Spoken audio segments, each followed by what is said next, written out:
We go. All right, everyone, welcome back to another episode of the Bored as Hell podcast. I'm Adam McDonald, aka Ursula the Sea Witch from Big Shiny Robot. You poor unfortunate soul. And I am Andy Wilson, aka Citizen Bot, also a big shiny robot. So we promised you last week that we would definitely talk about Mockingjay, part two, and so we're gonna let Andy take that in a second. I had to deal with Black Friday Hell Week, so the only movie I got to see was The Good Dinosaur, which I think we both had fun with. And Andy's also going to talk to us about Victor Frankenstein and Creed. But really quickly, give us a quick overview and your thoughts on Mockingjay. So Mockingjay Part 2, they took the last book in this series of dystopian fiction novels about kids killing one another Yay! in the future, and turned it into two movies. We could debate whether that was a smart move or not, but it certainly made them a lot of money by splitting it up. So I think the results speak for themselves. This is not a terrible movie. It's actually it's a pretty good movie. I mean, as blockbusters go, I actually really liked Part 1 quite a bit. It was one of my more favorite movies of last year.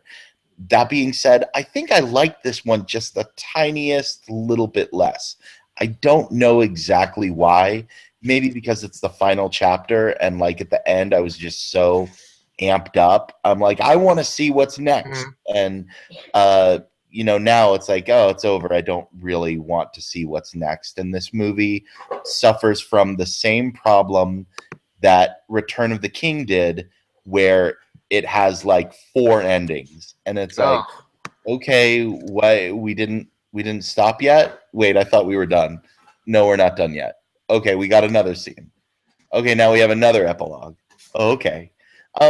But what was really good about this was all of the people in this series got their moments. No matter who your favorite character is, everybody basically got their moment to shine in here, except for little BB. Jeffrey Wright didn't get a whole lot to do in here, which is too bad. But everyone else got their moment. My favorite, of course, is Jo, because I love crazy psycho axe wielding Jo, because she's hilarious.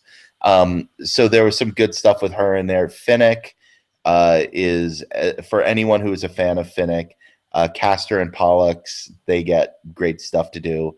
And of course, Miss Katniss Everdeen herself she's great in this movie. And there's actually a couple moments where I'm like, oh yeah, Jennifer Lawrence is a really great actress. Yeah, and that's what I've heard some people say, that it's of everyone in the movie, there's a lot of talented people like Woody Harrelson. She's in it, but she really does stand out because she does bring that kind of Oscar caliber level of acting to the role. Yeah, she does really great. And this was actually the first time in all 4 movies where I didn't hate Josh Hutcherson and think he was just a bump on a log. So congratulations, Josh Hutcherson. You won me over. I'm finally on Team PETA at the end here. So I thought this was great. If you're looking for a holiday popcorn flick, you couldn't do much better than this, except, of course, Star Wars is coming out in a couple of weeks. Thank you. Quiet from the peanut gallery. But yes, this is great. But I'm at 7.5 out of 10. So go see it. If you love the Hunger Games, you've probably already seen it. We're probably going to go see it again. My wife loves Hunger Games. I love Hunger Games. We'll probably go see it again.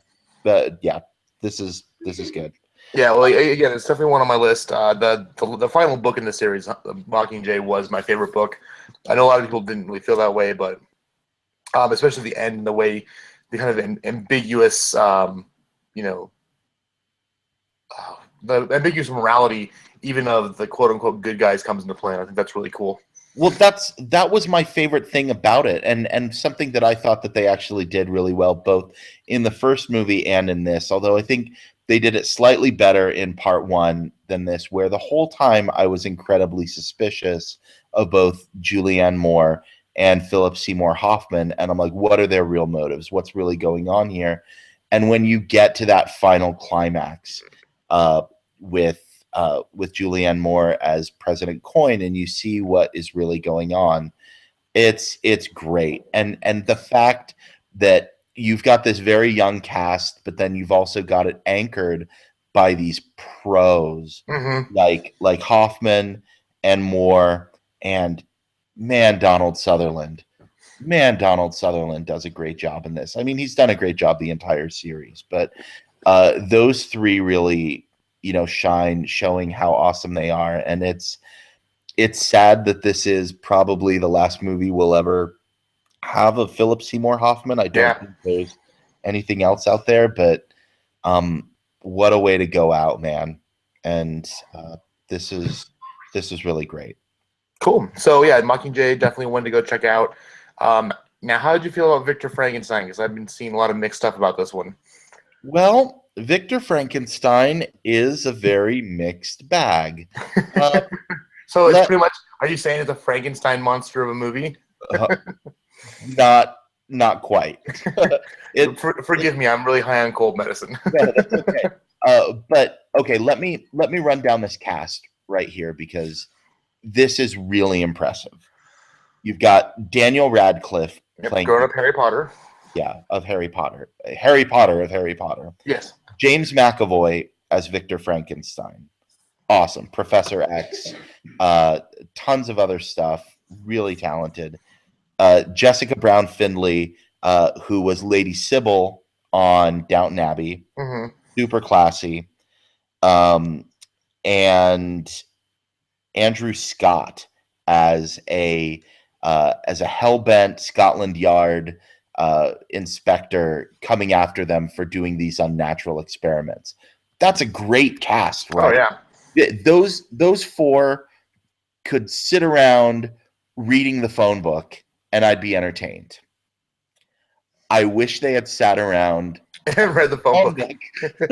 Because otherwise we get what is, very heavy on style and not very much on substance retelling of the Frankenstein story. It's very interesting. There's a twist. Igor is not a hunchback.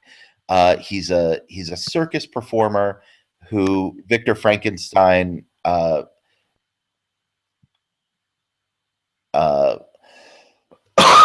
sorry, pausing to cough.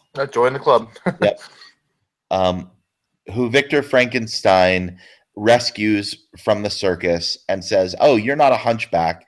You've got an untreated abscess on your back, and I'm going to put you in a back brace, and I'm going to put you in gentleman's clothes, and they're essentially equals." And he's got... So he might fair ladied him. Yeah, he might fair ladied him, but he's also... he was kind of a medical genius. Like, he'd spent... Because he was the hunchback, he also kind of doubled as the circus's doctor. And so he has this, like, encyclopedic knowledge of anatomy and physiology, and is a real genius at a lot of this stuff. And so Frankenstein recruits him and says, "I've got this great idea about how we can turn death into life." And of course, not enough wackiness ensues. So there's some good parts in this, but like I said, more style than substance. Great cast. Wish they'd been given more to do. Straight down the middle, 5 out of 10. Catch this when it comes out on Redbox, maybe. Watch it if it's on cable on a Saturday afternoon. Catch it on Netflix, but otherwise, there's so many other good movies out there. And why this is coming out at Thanksgiving and not Halloween, I have no clue. Like, if this had come out in the dregs of October, I would have been like, "Oh yes, go see this because it's so much better than everything else." Because that would have been true. But when you're going up against some of the best Oscar-worthy movies of the year and some of the best popcorn flicks of the year, right? There's just no reason to go check this out. So cool. Well, speaking of a better movie, we've got Disney Pixar's The Good Dinosaur.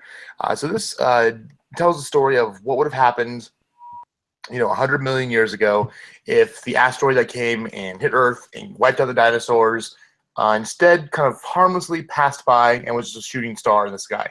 where would evolution have taken us, and what would happen with the dinosaurs and the humans. So sure enough, a couple million years later, we're introduced to a family of apatosaurs who have a farm, and they're kind of working together to plant crops and do all kinds of fun things and store food for the upcoming winter. And it is here that we meet Arlo, who is the youngest apatosaur, and hold on, crap. Youngest apatosaur in the family. His parents are Jeffrey Wright, voicing Papa Henry, Frances McDormand as Mama Ida, and then he has his younger brother and sister, or older brother and sister, excuse me. Arlo is kind of the runt of the family. He's small, he's shorter, he really can't do quite as much as his siblings can, and everyone's trying to leave their mark. They literally make a mark on their kind of grain storage silo, and he's doing everything he can to actually kind of become part of the family and become useful. Without giving too much plot away, one day he falls in the river, gets swept downstream, and wakes up, doesn't know where he is, where to get home. And beforehand, he actually discovered a little human who he named Spot. It's a cave boy. He's kind of an early evolution of a person. And the unlikely pair team up to get home. And again, I don't want to go into too much detail because a lot of cool stuff happens. Basically, wackiness ensues. So, Andy, I know you liked this a little more than I did. So, you took your kids. What did your kids think about it? My kids went crazy for this. I mean, if there's one thing that is catnip to small children, like universally, it's dinosaurs. And this is a really simple story. This is a boy and his dog. It's just the boy happens to be a dinosaur, and the dog happens to be a little human. And it's really cute in that way. And so this is that kind of perfect Disney magic. Throw in some Jack London, some like White Fang, and you just have a really simple story told very well in kind of a different context. And in that sense, I thought it was brilliant, but not as genius as, say, Inside Out, which we got earlier this year. That feels like the more mature, more grown-up movie. This is the crowd pleaser, the popcorn flick, the kids movie. That's just a lot of fun, and there's not a ton more to see than just that. That being said, there's a really cute heart to this, and there is a scene in this where Arlo is trying to explain family to his little critter, and if that doesn't make you tear up just a little bit, it's just gorgeous. I mean, Pixar, it's not fair. You're not allowed to make so many great movies when every other digital animation studio just can't figure it out at all. You're not allowed to have 2 hit movies in a year. You're making everyone else look bad. You're wrecking the curve for everyone. Stop it. So yeah, I thought this was great. Not Pixar's best, but a really enjoyable film. Yeah, and you mentioned earlier, with having Pixar releasing 2 movies this year, I was talking with Brian Young and some other friends, and when Pixar does movies, you almost judge them on 2 levels, because if any other studio had made this good dinosaur, it probably would have been an 8 or a 9. But because it's Pixar, it's held to a higher standard, and especially after coming on the heels of Inside Out, which is, if not their best cartoon or best movie, it's also one of the best of the year. I'll put that up against any other movie out there right now. Agreed. So it's kind of unfortunate that you have to compare the 2. But yeah, like you said, it's great for kids. Boy and his dog type story. It's absolutely gorgeous. I mean, there were shots, because it's very much pastoral and foresty and in the mountains and in cliffs, and it looks like they just filmed, the wild open, and some of the scenes with the water were just absolutely fantastic. The way they made it, really look like water. It was hard pressed to tell that it wasn't it was computer animation. That said, I think they focused a bit too much on the technical aspects of it because it was almost distracting. It was almost like, oh, look what we did. We made this look so awesome and realistic. To me, at least, it kind of detracted from what was going on because it was almost like too shiny and nice. And it wasn't that, I don't think that animation can go to that level, but it almost seemed like they were showing off. And so that was a bit of a distraction for me. But yeah, it's kids are going to love it. It's a lot of fun. There's a really cool scene with Sam Elliott as the head of a T-Rex family who are basically cowboys herding longhorn sheep. Steve Zahn comes in as a pterodactyl. I mean, there's lots of really funny, cute moments in it. And of course, we at the very, very end, we learn our lesson, and there's the the parting of the two friends. Again, kind of like the Jack London type thing you were talking about. But yeah, I liked it a lot. I don't think I liked it as much as you did. But that being said, it's still a good movie. It'll be. And I think I would at least probably be shouting its praises higher if it wasn't coming from Pixar. I think that's fair. And I mean, you nailed it. That the part with Sam Elliott and the Tyrannosaurs, that is my favorite part of the entire movie.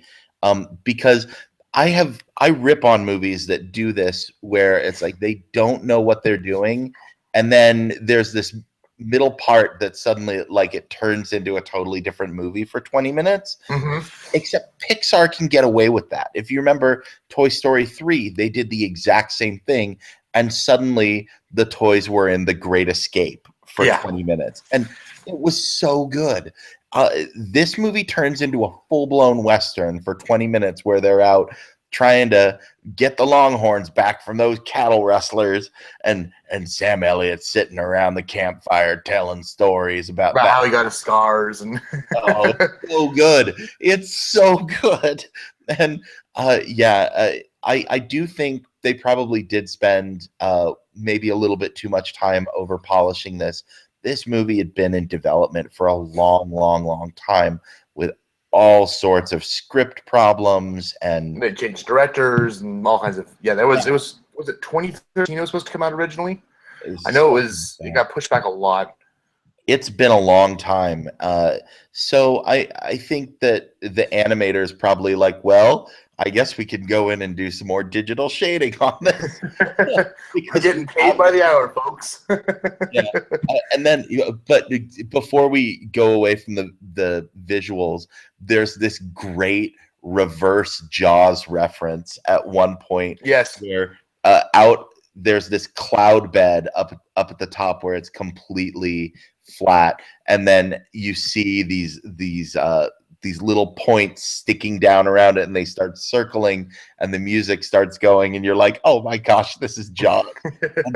and my 7-year-old son Jackson leans over to me, he's like, Dad, it's just like Jaws. And I'm like, I know it's just like Jaws. It's gonna be awesome.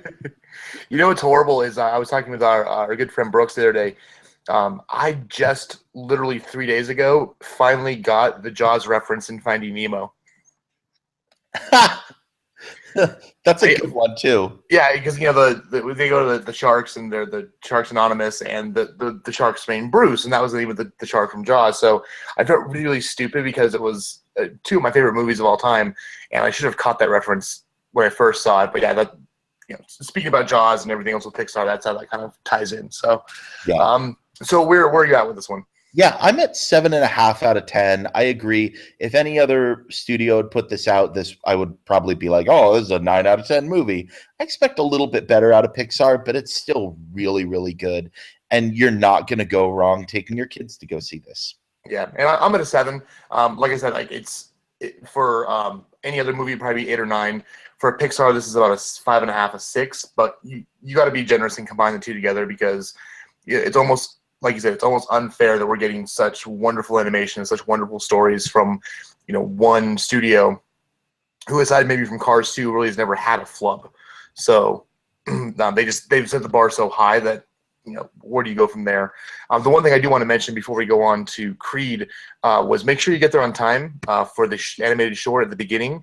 Sanjay's super team. It's a young Hindu boy and his dad, and the kid wants to watch TV. The dad wants to pray. So he forces his son to come pray with him, and then we'll just say that the kid imagines all kinds of crazy things happening with the evil gods fighting the good gods. It's really cute. It's really fun, and it's I actually like that a bit better than the movie. That was really great. And then at the end, you get to see grown-up Sanjay and his Mm-hmm. dad and his real life dad, and you're just like, oh, that's real. It's true. I love that, and I love it when a movie or a show is like effortlessly uh, multicultural, and it doesn't Mm-hmm. feel like we have to be taught a lesson. And it's like, no, this is just a true story about a kid's experience wanting to do the most universal thing ever. I want to watch cartoons, and dad's busy doing adult things. Yeah. And it was great. I loved it. This was great. I have to say I liked Lava better just because I love that song. But And see, that's so funny because like when we talked about it, like Lava just didn't do it for me. So, but I know how much you like that one. So, yep, so there we go. um, Anyway, let's talk about Creed. yes, First of all, everyone do yourself a favor and go and watch the Funny or Die video of Scott Stapp reviewing the movie Creed, oh because really? the joke is Scott Stapp, the lead singer of the horrible rock band Creed, thinks that the movie Creed is about the band Creed. And so he's really confused. And he's like, first of all, Creed stars Michael B. Jordan, who's black, and none of the members of Creed are black. So I don't get that. And he's like, this movie doesn't have enough epic guitar solos or people singing on top of cliffs. But he gives it 4 out of 5 with arms wide open. So he likes the movie Creed, That is even though, amazing. even though he's not sure it's exactly the real story of Creed. The real story of Creed. This is the 7th in the Rocky franchise. So let me review a tiny little bit of Rocky history for you, because I think this is a movie that people who are not fans of the Rocky franchise could walk into and be okay with. There's a lot here for fans of the franchise, but this is everything you need to know about Rocky. Rocky 1, Rocky is an up and coming fighter. He wants to fight the champ, who is Apollo Creed. He fights Apollo Creed, loses to Apollo Creed. Rocky 2, he trains even harder, goes back, rematch against Apollo Creed, the champ, beats Apollo Creed. Rocky 3 gets challenged by Mr. T. Uh, Apollo Creed comes out of retirement to train Rocky to be better, and he fights Mr. T and wins. Rocky 4, Ivan Drago from Russia is challenging them and says that he's the best boxer in the world. Apollo Creed comes out of retirement. Ivan Drago kills Apollo Creed in the ring with a knockout punch. And so, in an act of vengeance, Rocky goes to Russia and fights Ivan Drago. Rocky 5, some nonsense about street fighting. I don't know. Rocky has brain damage. Something. I try to forget Rocky 5. Kind of like Star Trek 5. The 6th Rocky movie, Rocky Balboa. I remember being good, and it had Jess from the Gilmore Girls in it, and that's about all I remember as well, except it being a fairly good movie. So here we are. Creed is about the son of Apollo Creed, who we meet in the very first moments of the film. He's actually his illegitimate son, and his mother died when he was very young and bounced around in foster care and in and out of youth penitentiaries because the kid likes to fight. Um, as a relatively young kid, Apollo Creed's wife, played by Felicia Rashad, finds him and says, "You were my husband's son. I'm going to adopt you and take care of you." So he's grown up knowing he's a Creed and watching his dad's fights on YouTube and shadowboxing against them. He loves to fight. He goes down to Mexico on the weekends and fights in amateur bouts, but has a full-time job at a financial services company.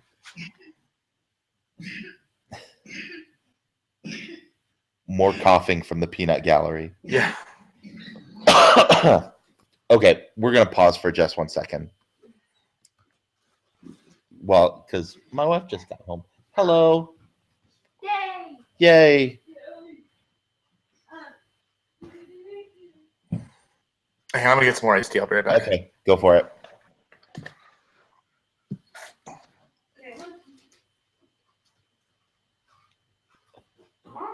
No worries.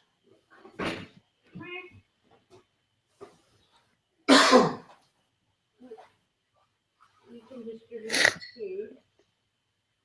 We'll be back.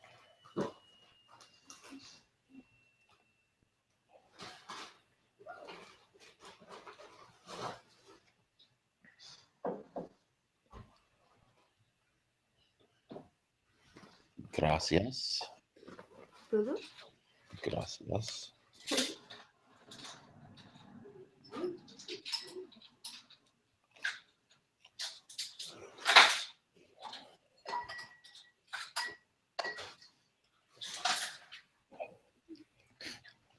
What's this?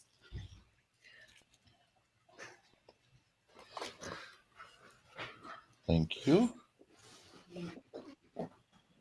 Is there a drink? Oh.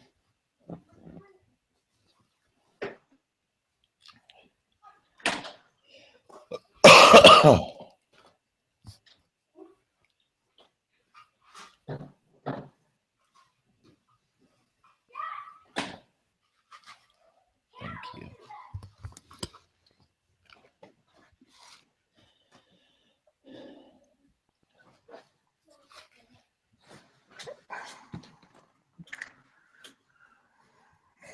Alrighty. Hopefully, there are not more interruptions. My kids will be quiet. Anyway, Send me into the wizard spirit out there.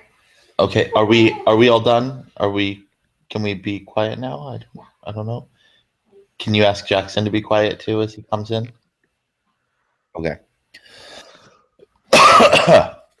And so decides to leave all of that behind, move from Los Angeles to Philadelphia, and beg Rocky to come out of retirement to train him. Mm-hmm. Rocky is running the restaurant. He's out of the world of boxing, but he's like, "Hey, do this for me." He keeps calling him Unc, like he's his uncle, and he really wants to get trained, and no one will train him because he's too raw. He's not really here. Hang on.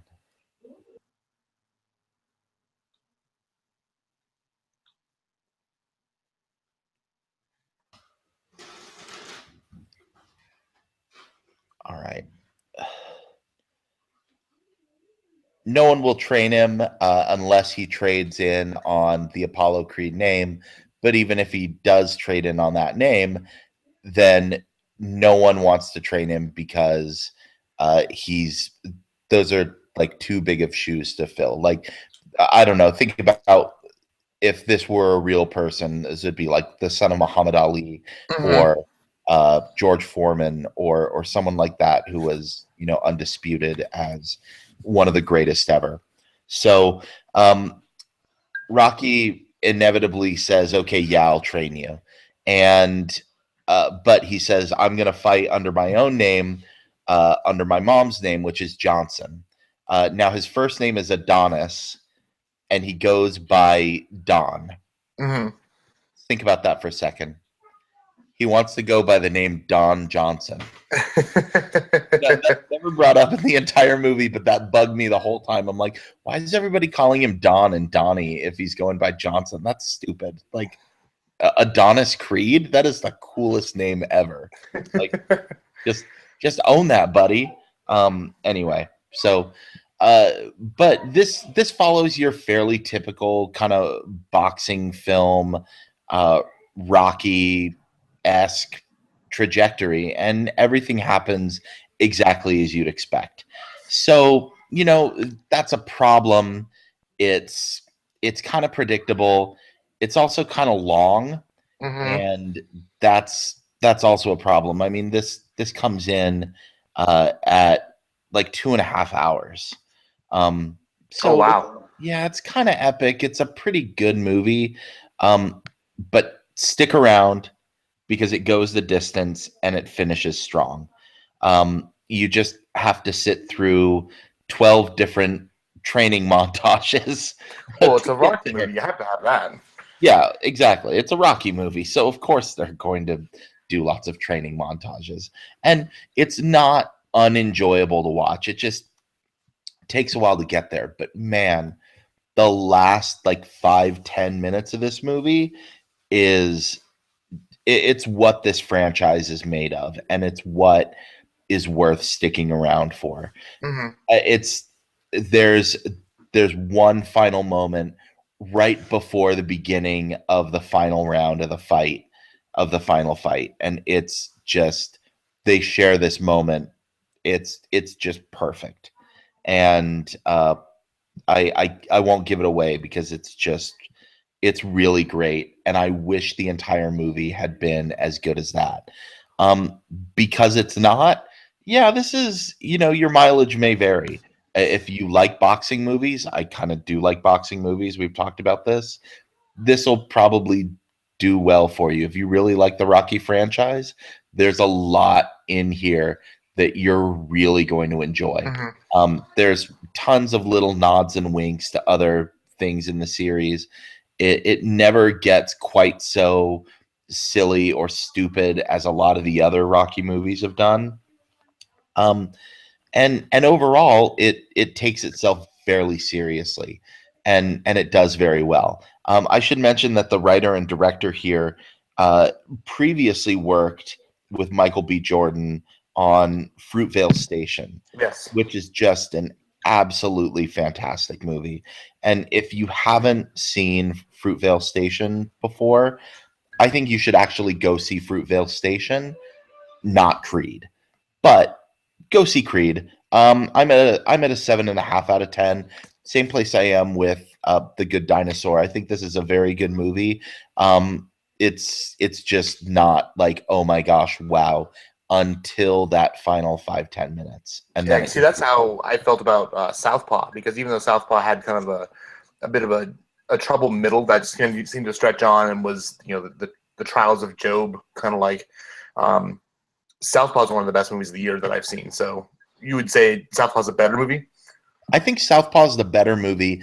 This is, I mean, it it mirrors its story fairly well in that it's trying to trade in on the nostalgia of its forebears, while also trying to break new ground.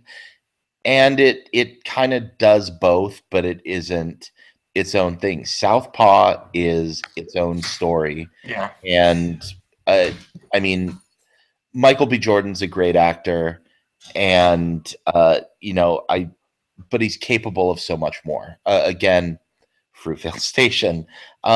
He's never really asked to go as far as Jake Gyllenhaal did in Southpaw. So that was probably the better movie, but this is still a very good movie, and but it's a popcorn movie. It's the exact same thing that I have to say about Mockingjay and about The Good Dinosaur. These are popcorn movies. Go and enjoy them. They're fun, but there's not going to be as much substance. If you Hmm. want the substance, go back to the last episode where we talked about all of those Oscar bait movies. Yeah. So cool. Well, yeah, overall, pretty good movies this week. Um, so yeah, we got that going on. Also, though, we do want to spend a couple minutes on our Star Wars countdown, the countdown to Force Awakens. And we're going to start with this week the first movie in the original trilogy, Star Wars: A New Hope. Now, didn't you say this is like your second favorite movie of all time? This is my second favorite movie of all time because we're going to discuss my first favorite movie of all time next week. I love Star Wars so much. We we had Star Wars on VHS. I still remember exactly what the tape looked like. It had a label on it, and it originally said blank, and then blank was crossed out, and underneath it said Star Wars. And that's really funny because we had the same thing. My parents were kind of late adopters to technology. So when my grandma passed away was when we got our first VCR. I think it was back like in 84, 85, and we had recorded it off TV. And we did the thing where, back in the day, kids, this was what we used to do. A movie would come on TV, and it always have like 5 hours of commercials. So you'd record, and then you'd pause when the commercial starts, and then you hit record again when it was over. But half the time you'd forget and miss like a minute or two. So our copy of Star Wars was the same thing. It had like 50 things that had been recorded on it, and then finally you said Star Wars, and I think probably 15 minutes of the movie was missing because we didn't start it up right away. Yeah, so I don't remember a time in my life before Star Wars. Some of my earliest memories are watching Star Wars, and then when it was over, rewinding it, watching it again. Oh yeah, rewinding it and watching it again, over and over and over and over and over again. And my mom's like, "Are you watching that Howling and Blasting again?" Yep, still watching Howling and Blasting, Mom. And to this day, when Mom was here for Thanksgiving, we were playing Battlefront. We were still calling it Howling and Blasting. This is such an amazing, amazing film. It's unlike almost anything that has ever come before or since, especially if you go back and you look at what was being made in the 70s. I mean, we had really gritty stuff. You had The Godfather, you had Serpico, Dog Day Afternoon. That's where cinema was in the 70s. And then along comes George Lucas and this crazy idea about a moisture farmer kid on a desert planet who finds a laser sword, and suddenly he's the savior of the universe, and he's got to blow up a giant space station, and there's giant talking walking carpet monsters, and there's a bug-eye monster and a garbage bin. It's like, how weird is this? And it just worked so perfectly. And so much of that was because Lucas was a student of Joseph Campbell, and this idea of the hero's journey and the hero of 1,000 faces. And that really there are only a few very distinct archetypal stories in all of history. And this story of the hero's journey is one of the most basic stories.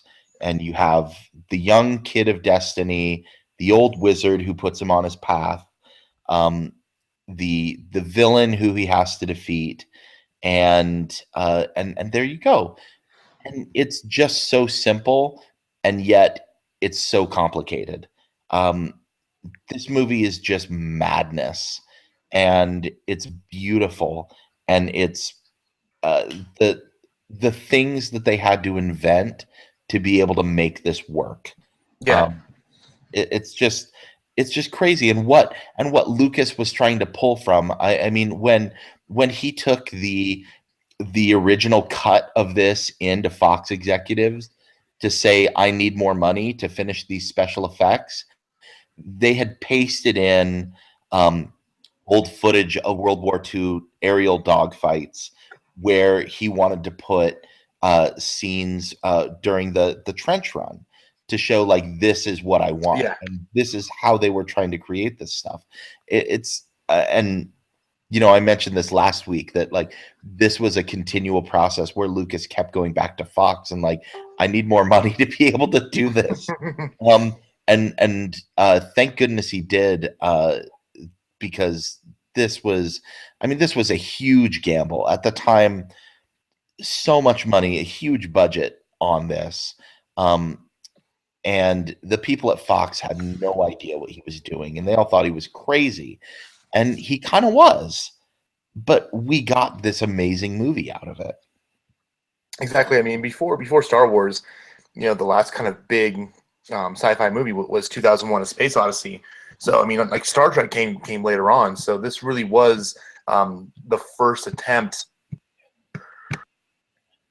The first attempt at doing this kind of new, almost radical storytelling. And it's so interesting you mentioned, the different, the special effects, because when he founded Industrialized Magic, they created these new ways of doing special effects and the zero gravity dogfights and the cool. I mean, we could go spend hours talking about it. If you own the Star Wars Blu-ray or the DVD box set, there's a great, I think it's like 3 or 4 hour long documentary called From Star Wars to Jedi, I believe is what it's called. Yeah. And that just really goes in depth. But yeah, trying to do that. I remember I think one of the most memorable scenes for me was when they first walk in the cantina at Mos Eisley, and you just have all these crazy aliens like you've never seen before. And, not that we know them as Ithorians and, the different kind of names and everything. But literally when you realize what kind of world you're in when you look around and you've got a bug-eyed alien sitting next to a hammerhead, sitting next to Ponda Baba, who's there with a scarred guy who's got the death warrants and everything, and everyone's just chilling, getting drunk, and you kind of got that sensation of like, holy crap, what universe am I in? This is insane. But yeah, we mentioned before that last episode how much that George Lucas really is a visionary and has the ability to create these awesome worlds, and nowhere else is it more fully realized than in Star Wars, because again, it was his first attempt, his first try, and succeeded wildly at it. And what was so amazing, I mean, this world building that he was able to do, on top of that, to layer in characters that we cared about, who, I mean, like if you think about it, like, why do we care about this little tiny blue and white trash can robot who speaks in beeps and boops, and that's it? But everybody loves R2-D2. It like taps into something like just fun and childlike and primal. And even though like we kind of hate C-3PO because he's prissy and fussy and whatever, we still all, I don't know, we just love those stupid droids. And man, Han Solo, like, how do you create a better character than that? The space pirate, Who shot first? And he's just great. And from moment one when he walks in there, Harrison Ford owns that movie. Oh yeah. It's just, he's larger than life and he knows it. And his ship is fast, and he'll tell you exactly how fast it is, even though that explanation doesn't make a lick of sense. It's so fun. And like, now, okay, I'm gonna take a couple seconds to complain about Lucas, because we did this last time. Like, he's a great visionary director and he's great at these big ideas in this world building, but that script, oh my gosh. there's some real doozies in there. But I was going to Tashi Station to pick up some power converters. Yeah.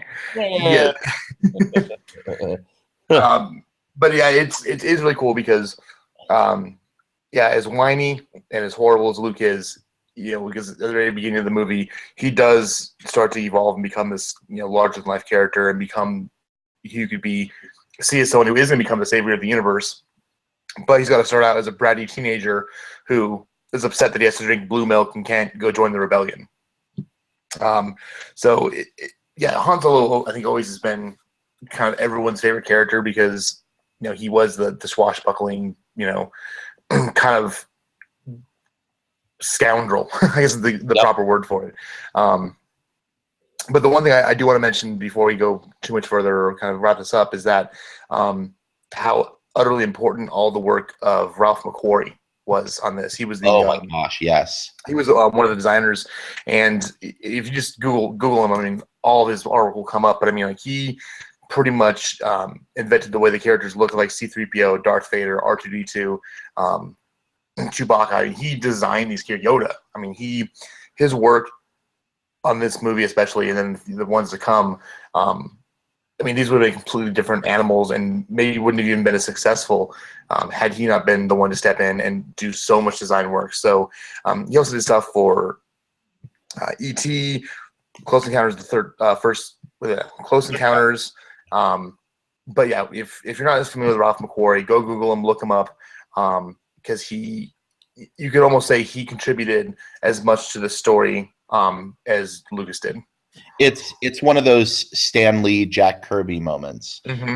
Although ostensibly Jack Kirby maybe needs more credit than Stan Just Lee a little bit, yeah. for some of that. But just as that great art meets great story, yeah, McQuarrie is amazing, and some of that art is just it's just beautiful art. You go look at the emotion that is represented in his original conceptual design of Luke facing off against Darth Vader and what they look like, and Luke is in this like what looks like a World War I gas mask, and they've both got lightsabers, and it's just great art on top of everything else. Yeah, McQuarrie, it's Lucas was a great synthesizer, is what this really comes down to. He was able to take stuff that he loved from Kurosawa, especially Kurosawa's Forbidden Fortress, which he borrowed a lot of story elements. He didn't rip it off, but there's definitely some homaging going on there, and some basic design elements in there. Kurosawa, old 30s serials, Flash Gordon, Star Trek, it's all in there, and he just makes this great stew out of it into this beautiful thing, and it's changed my life for the better. Star Wars is almost like my second religion.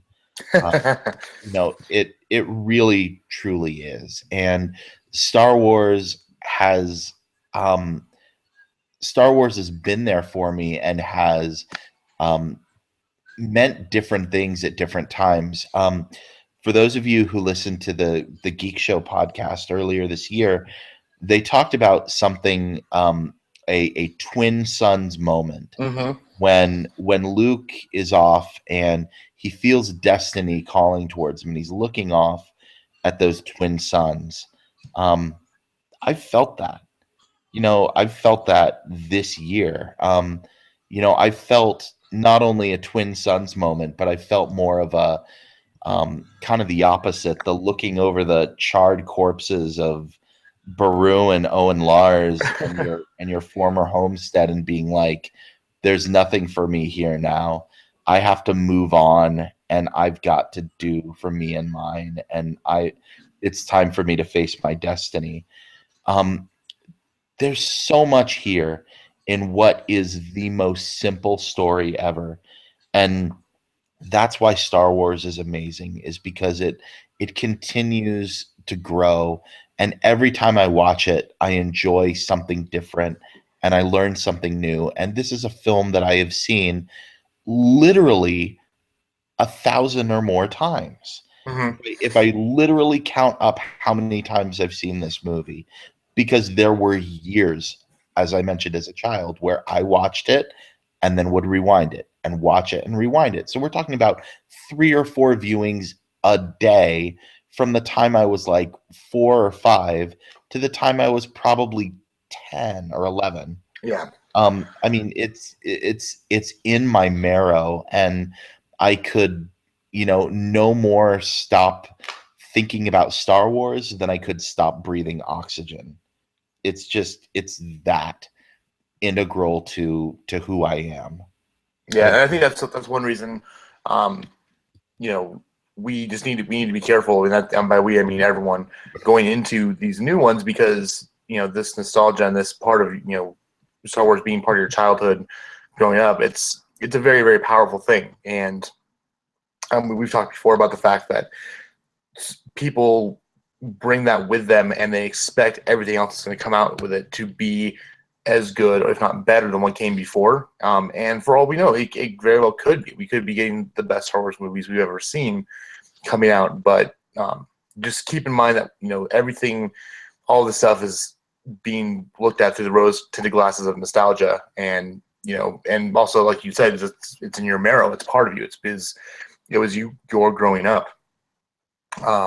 So enjoy that for what it is, love it for what it is, but understand that you are looking at it that way, and that not everything going forward is going to be as magical, because you can't ever have that experience again. I'll never, they always say, like, if you could go back in time and re-experience something for the first time, what would it be? And I think the Star Wars trilogy would be the one for me, because there's so many moments that, like, the first time you see it, you'll never forget. Like, you'll never forget, Alderaan getting blown up. You'll never forget the trench runs. You'll never forget the Darth Vader Obi-Wan scene. I mean, there's so much there that you experience for the first time, that even though it's magical the next 1,000 times, it was still really cool to sit down with someone who's never seen it and, like, watch them react the way you did when you were 4, 5, or 6. Yeah, it's really amazing, and I've been lucky enough to be able to have certain friends who I've been able to introduce to Star Wars for the first time, and it's a magical experience. And I agree, I don't think we can place our expectations that high. And I really, as much hype as there is, we're going to be getting one of these new Star Wars movies basically every year from now until they stop making money. And they're not all going to be great.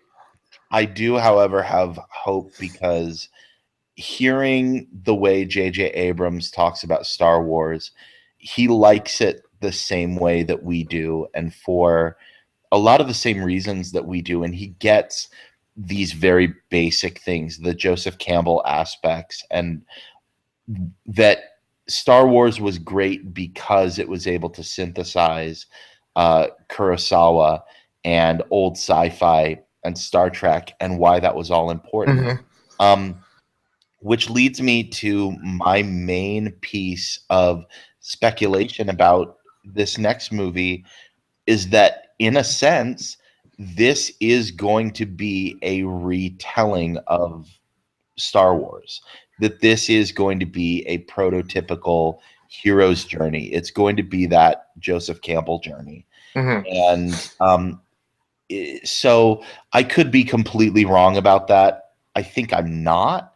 But I think viewing Star Wars through that lens is helpful, because we already understand that pedigree.